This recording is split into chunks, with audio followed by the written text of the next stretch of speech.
friends, welcome to my amazing सा प्यारा सा channel Physics Universe. I hope you are all fine at your home and we are enjoying this video lectures. So today we are discussing the topic from ICSE board standard 9 chapter 3 rate of change of momentum. So if on an object, if force is applied, then what happens to them? There will be acceleration on that object. Due to that acceleration we got change of velocity. So if I am going to write initial velocity, let be u, final velocity will be v, and the time interval that is equal to t. The force exerted on that object will be capital F. So if I am going to write about the change in momentum formula, delta p, delta is denotes the change, is equal to mass is constant, so change in velocity.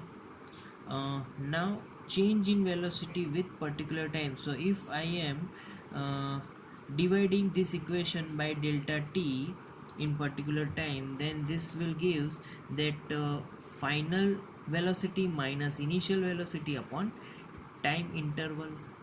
Clear? So this change in velocity in particular time interval, it gives us acceleration. So product of mass into acceleration is the change in linear momentum. So I am writing in sentence, product of mass and acceleration, it gives us change in momentum, and clearly it shows that we know that product of mass and acceleration, it is nothing but force.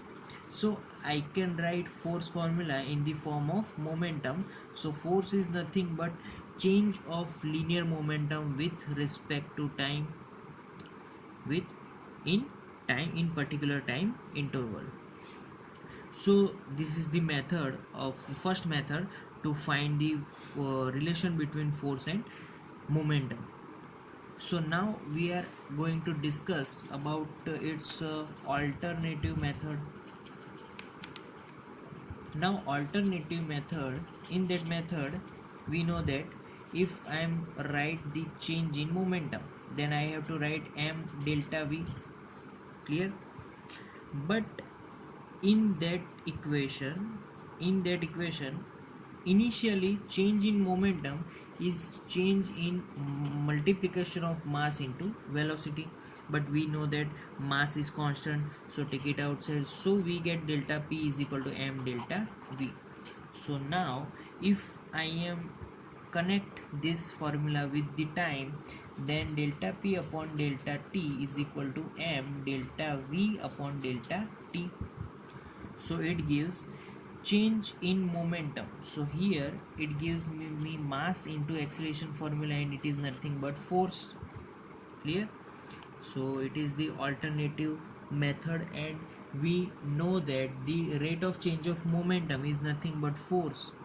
So force unit, so unit of rate of change of momentum is Newton in SI or MKS.